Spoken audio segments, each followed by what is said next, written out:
So we're almost done with Weekly Wipe. This is the second to last episode of the show. Some of you speculated in the last one that this will be the last one I did, but apparently the final episode of the show is a little bit different than the other two series finales. It is a recap episode, but apparently they do add a lot more new stuff, so we are going to watch that. But for today, Series 3, Episode 5.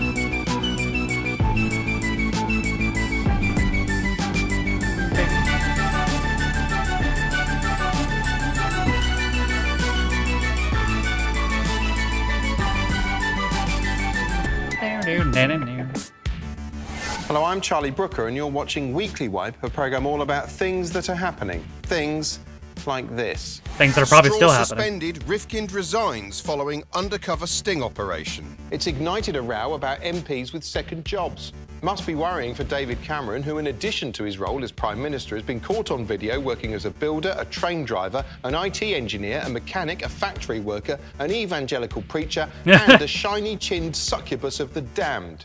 I mean, it's all right there. Leader Natalie Bennett's reduced emissions cause undeniable man-made catastrophe during interview.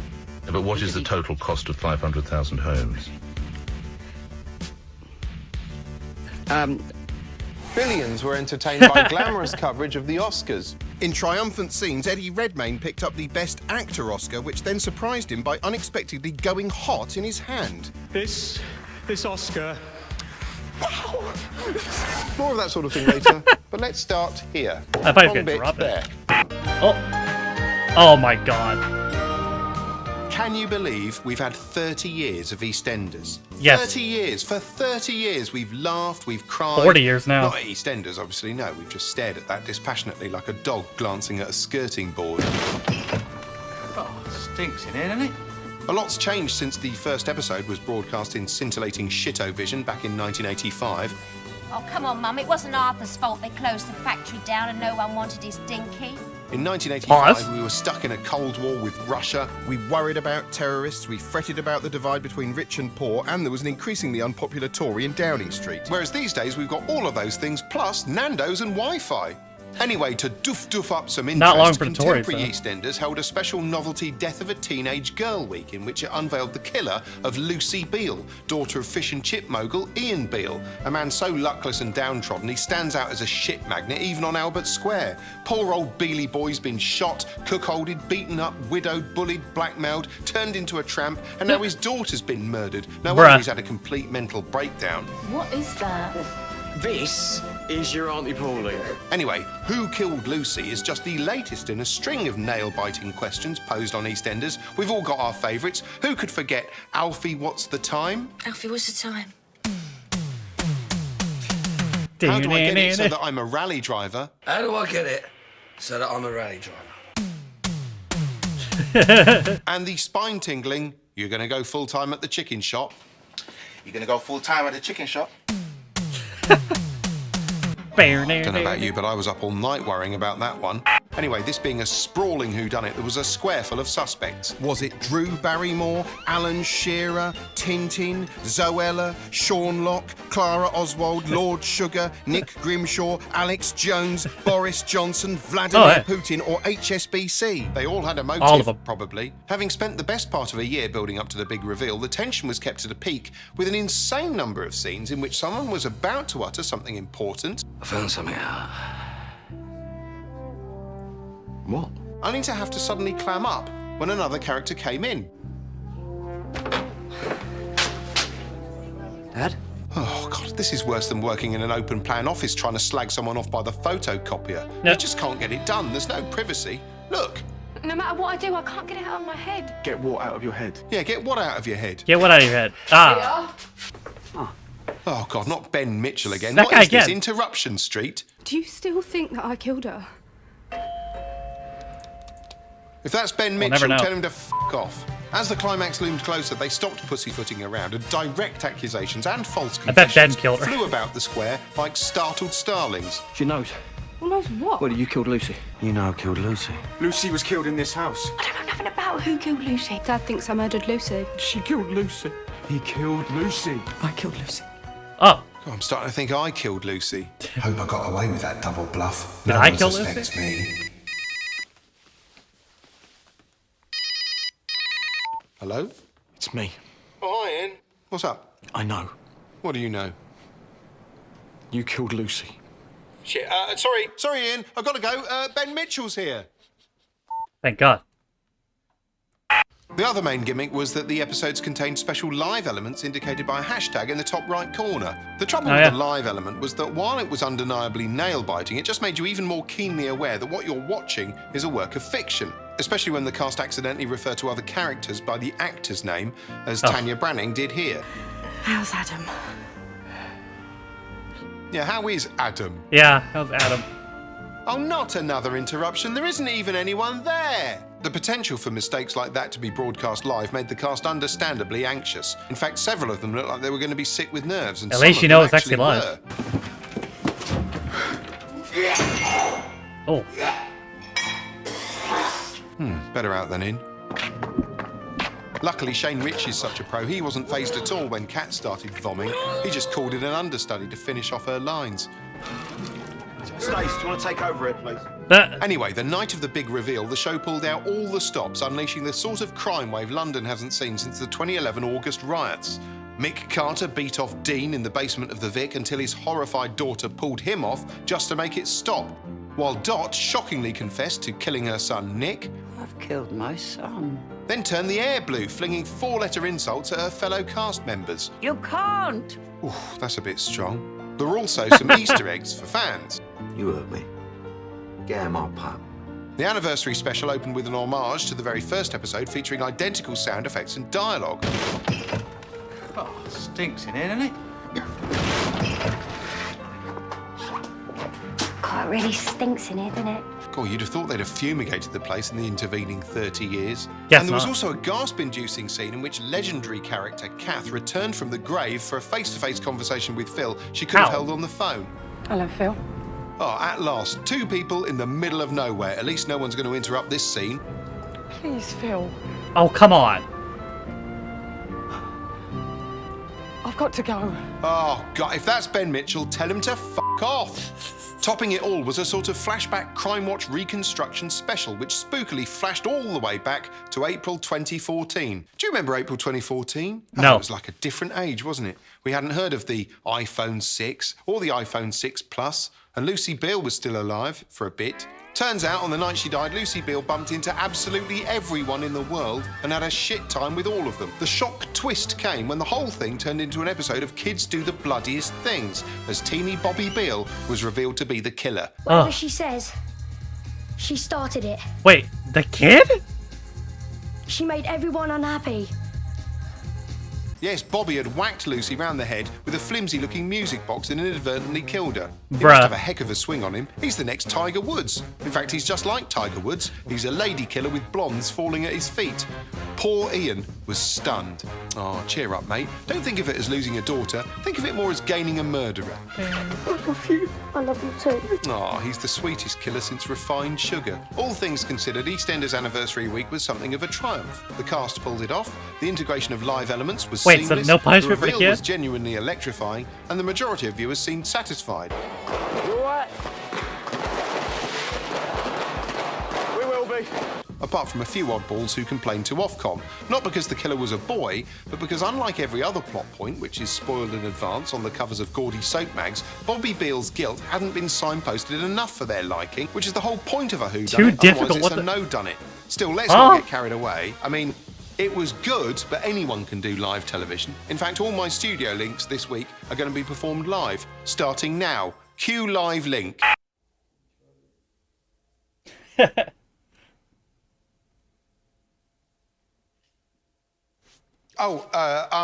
Yes. Fuck. Sorry. Yes. Next is. Bobby Beale. Yeah. Okay. Yes. Thanks. I knew that. Bobby Beale. Bobby Beale. We just saw there is a kid, a mere child. But what drove him to kill? Could it be the influence of television itself? Well, someone else who's worried about that is Mr. Russell Brand, who joins us now for his Truevolution item. Is it QVT or Run VT? Neither. It's Run DMC.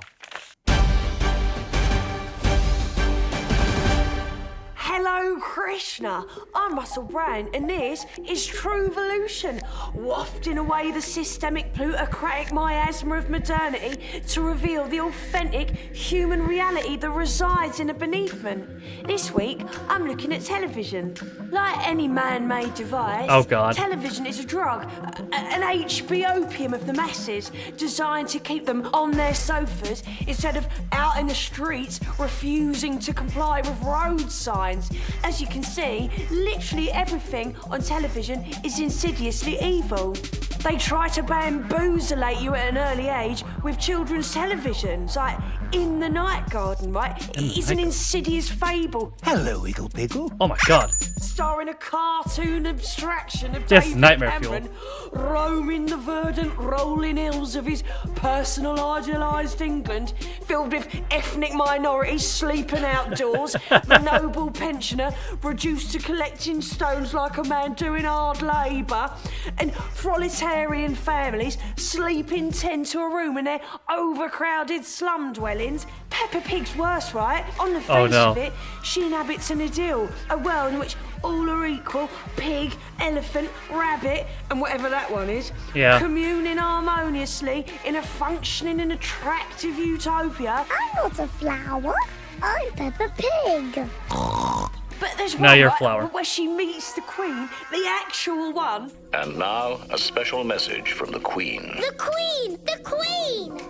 But she ain't played by a pig or a dog or even a swan, yeah? She's a human being. Hello, Queen! They depict her, Madge, as a sole human being in a world of lowly creatures who instantly adopt the craven subservience of That is being kinda weird. indoctrinated in her presence. I am the Queen. All Peppa and her mates are good for is frolicking in dirt. Peppa and George love jumping up and down in muddy died. puddles. Everyone loves jumping up and down in muddy puddles.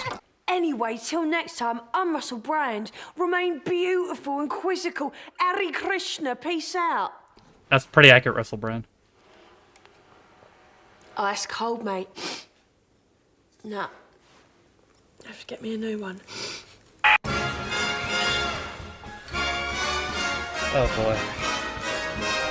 Tolerance and a former UKIP councillor causes a stir with controversial racially charged comments in a BBC documentary. The only people I do have problems with are Negroes.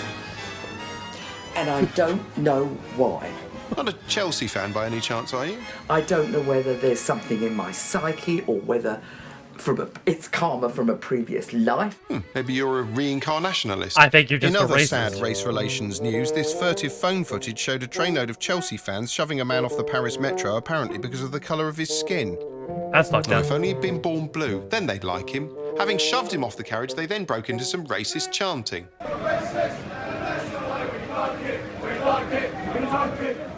It's a bit like a musical, really, where the characters spontaneously burst into song to express their innermost feelings. But racist, a sort of far-right story. Anyway, both the councillor and those Chelsea fans might enjoy The visiting fuck? America at the moment, which, as the news channel skillfully depicted, has turned almost exclusively white. There's frozen waterfalls, icy pavements, and hang on, who the hell ordered a delivery of more snow? Jesus Christ!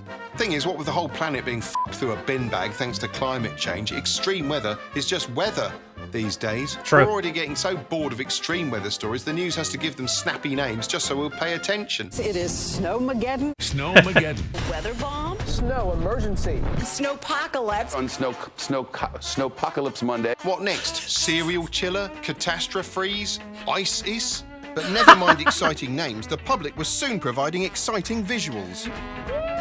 Not ISIS. Yes, lunatics were soon posting stomach-churning videos of themselves leaping from balconies, roofs and windows into the snow in the frankly narcissistic belief that God doesn't hate them and want them to die. Quite a few of the leapers did it in their underwear, leaving them looking like adulterers hurriedly escaping through a bedroom window at Christmas. That's Eventually, so many people wound up posting their capers online, the mayor of Boston had to go on TV and tell them off, like he was their flipping dad or something. Something going around on Twitter where people are jumping out windows into snowbanks. First of all, it's a foolish thing to do. No, it's lit. And you could kill yourself. So I'm asking people And? to stop the nonsense. Yes, America has now officially devolved to the point where public officials actually have to go on live television to remind people not to jump out of the window. The news pretended to be fairly disapproving of the craze, labelling it stupid. Bad idea. Terrible idea. Worst idea I've ever seen in my life. Yeah. Especially doing a backflip. But they weren't so disapproving they could resist showing the footage before pulling a face and directing viewers to find more of it on their website. And if you haven't seen quite enough of that, there is plenty more of people taking part in the Blizzard Challenge. They know That's it's on our lit. They're not even website, kidding. itv.com/news.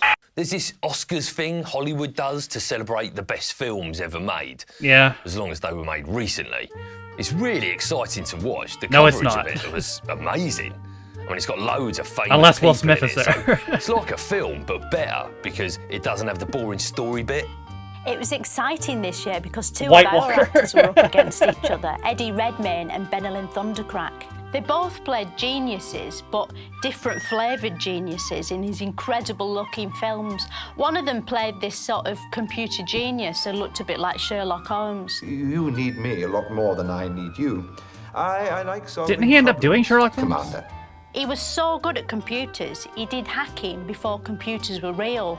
He had to make a big computer out of bits of typewriter and spinny power station things, and it was so powerful it killed Hitler.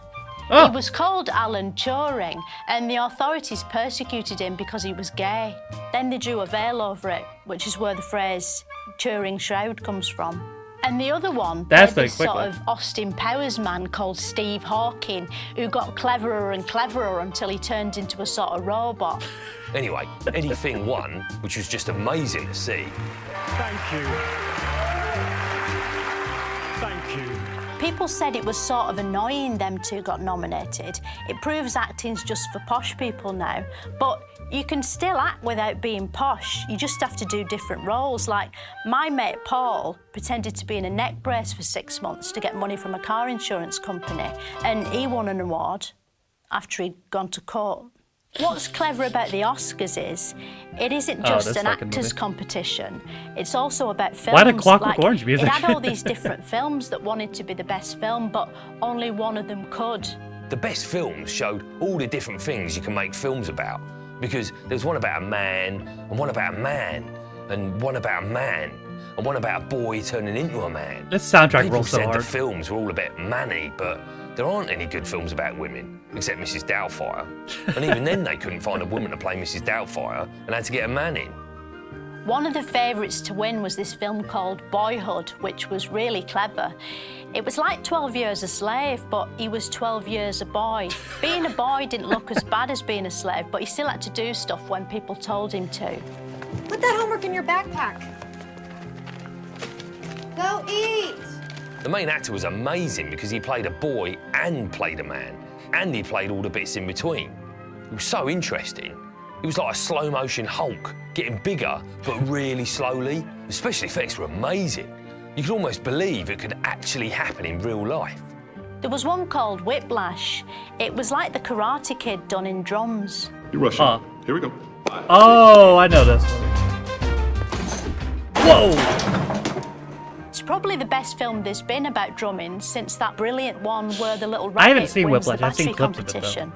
There was a sort of made-up documentary type thing called American Snipper about a hero who bravely hid miles away, peeping through a telescope and valiantly killing people who couldn't possibly hurt him from where they were standing. People said it glorified killing, but it didn't glorify all killing, only far away killing, which isn't as bad because you don't get any on your shoes. It was also based One off of a the films true was called story. Big Bucharest Hotel. turns out was a little It's bit sort of like exaggerated. Hello, Hello, the movie. It was set in a sort of painting and looked like the sort of thing you'd have to physically hold me down and force me to watch. And even then, I'd be trying to forget it while it was happening. There was one called Birdman, which is about a superhero pretending to be an actor, or the other way around, or both. I don't know, because I didn't see it because it wasn't showing at the cinema near me, because every screen at the cinema near me has just been showing Iron Man 3 on a loop for the past 400 years. Brutal. And in the end, that one won. Birdman. Anyway, I hope they make more films so they can do another Oscars next year, but maybe less of them so it doesn't last so fucking long. The economy is one of the key issues in the forthcoming election, which means we've all seen a lot of button-eyed Chancellor Adam Osborne waddling around desperately boosting employment statistics by pretending to be a workman. And when he's not playing the odd job man, he's all over our screens, incessantly barking the phrase long-term economic plan like a hard-to-love novelty keyring. And that is what our long-term economic plan for the Midlands, long-term economic plan. Working through an economic plan. Long-term economic plan. Long-term economic plan. Can I ask you a question? Yeah. Do you ever get sick and tired of saying long-term economic plan? But in the immediate aftermath of the HSBC revelations, Osborne seemed to be lying low, keen to avoid discussing avoidance, unlike he was back in 2003, when he gleefully appeared on the Daily Politics in a sort of money-saving expert penny lickers slot, mouth-shitting some tax advice. There are some pretty clever financial products which enable you to, in effect, pass on your home or the value of your home to your son or daughter. Is that a long-term economic plan? Well, and then get personal care paid for by the state. I probably shouldn't be advocating this on television. Well, it was 2003. He probably thought he was safe discussing economic plans back then. Should have been thinking long term. But after a bit of good economic news, Osborne popped back up again, highly visible in high vis, and he delivered a polished soundbite. These figures are really strong figures. They come on top of the very low rate of inflation, the high rate of employment. Lots of good news in our economy at the moment. Sorry, calm down, Joe Biden. Got lots of good news in our economy at the moment. Oh, right. We got lots of good news in our economy at the moment. That's a pretty good campaign slogan as these things go. Still not a patch on Ed Miliband's truly inspirational "oh" from last week. Says it all. Gets better every time I hear it. While the politicians trade soundbites, the HSBC scandal continues to unfold, but it's attracting little popular anger, probably because money stories are just so impossibly dull. I mean, it's no fun hating HSBC. Everything about it is boring. Its name is boring, its function is boring, Switzerland's boring. There's no palpable visual villain for you to get a mental foothold on. Just that building, which is boring. At least when it turned up in the background of Eastenders this week, I got excited for a moment because I thought maybe it had turned out to have killed Lucy. But no, that'd be interesting. And that building isn't interesting, it's boring. Boo!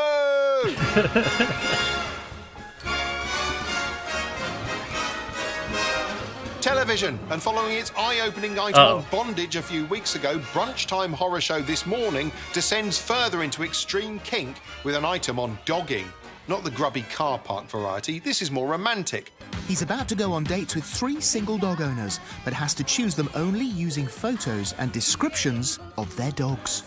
Yes, this single, iron-pumping, dog-loving Ross Kemper-like chooses a date based on nothing but photographs of her dog. We've given him 7 dogs to choose from. Like he's swiping through dog Tinder looking for casual walkies. Yeah, that's weird. Dog 3 is Bubbles, the Yorkshire Terrier Cross. Yeah, this is just ridiculous. As if you could fall in love simply by looking at a picture of a dog. 5 is Daisy Duke, the Labradoodle. Dog 6 is Frank. Sorry, where was I? Okay, on with the item. Having whittled the pooches down to a short list of 3, Ross then goes on dates with the hounds in question. But annoyingly, their owners show up too, the gooseberries. His first encounter with the lovely Emma and her dog goes quite well. Hello. How are you? How you doing? You alright? Yeah, good. Nice to meet you. I can see why it would be romantic taking a pair of dogs on a date. The fresh country air, the companionship, the bit where you put a carrier bag on your hand and scoop up a fistful of warm shit. But as the format wears on, he starts to seem more interested in the canines than the humans. First reaction to Daisy Duke and Nicole was a stunning dog. I really loved her dog.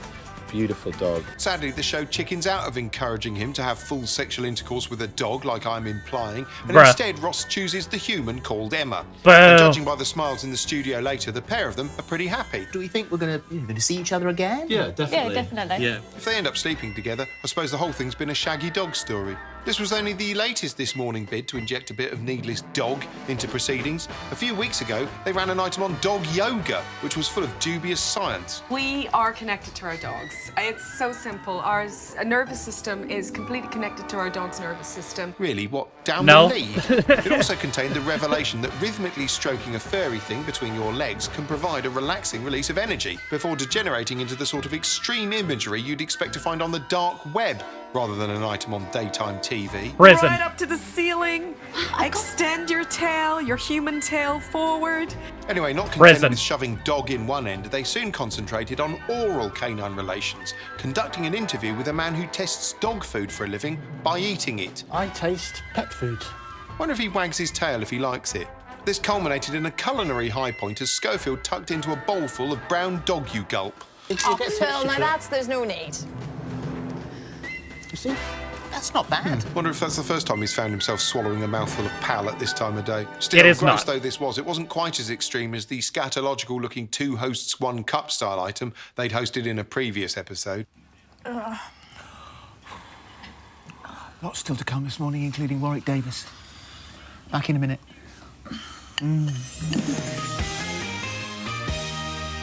Well, if that made you feel sick, maybe you need some medicine. But what exactly is medicine? Here to find out Don't is know. our very own Philomena Kunk Oh, God. with one of her moments of wonder.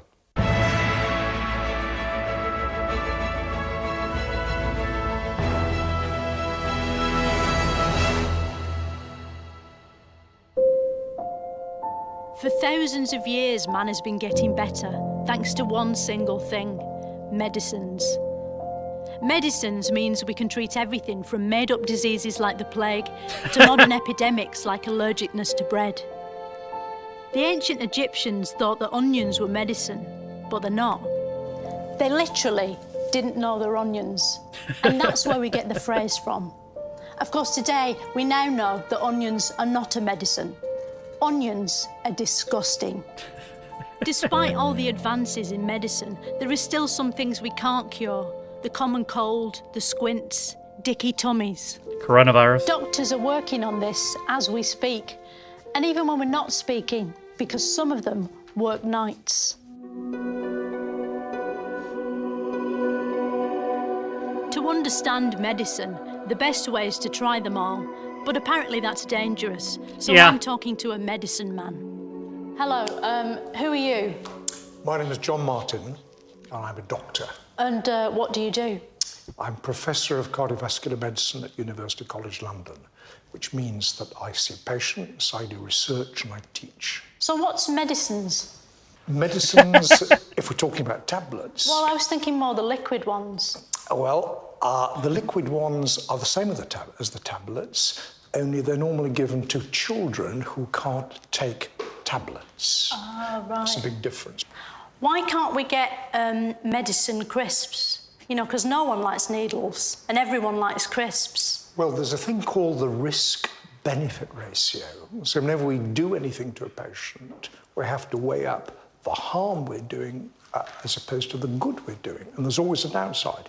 And if we had medicine crisps, I think the amount of carbohydrate and fats and salt we'd be taking in with the crisps would outweigh the good that's done by the medicine. So I don't think that's a very good idea. Actually. Sure it is.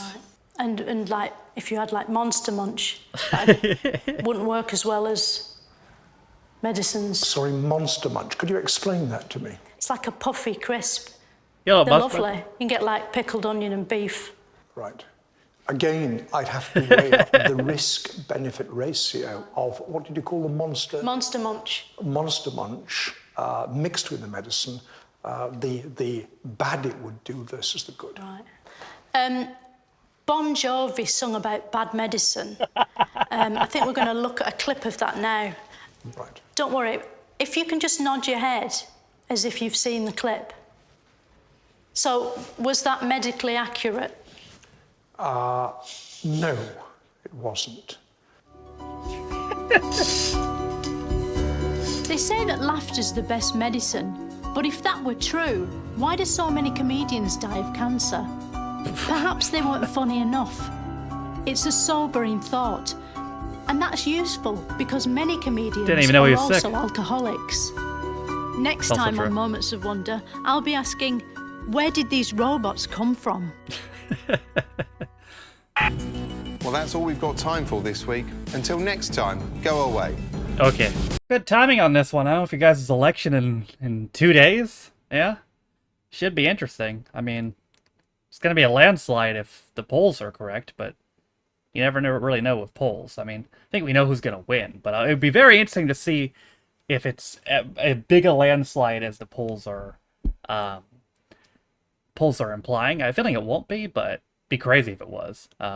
So yeah, we'll be doing the next one of these next. Again, we're gonna do the final episode, and then, like I've mentioned before, we could do the Kunk show, Kunk on Earth, I think it's called. We could go back to News Wipe. We could go back to Screen Wipe. There's some one-off Charlie Brooker specials. Still a lot of this we can do. But yeah, that is it for another reaction to Weekly Wipe. I hope you guys enjoyed it. Thank you guys for watching. If you liked the video, be sure to leave a like. If you didn't like it, don't. If you want to follow any of my social media links, are all in the video description down below, as well as names on my Patreon. So you didn't know, you can be a patron on me for as low as $1 or £1. You get extra direction videos, as well as the new comps up to date, or at least sometimes more. With all that being said, though, my name is Stafford Steen. It's been my second to last reaction to Charlie Brooker's Weekly Wipe, and I'll see you guys next time. Bye.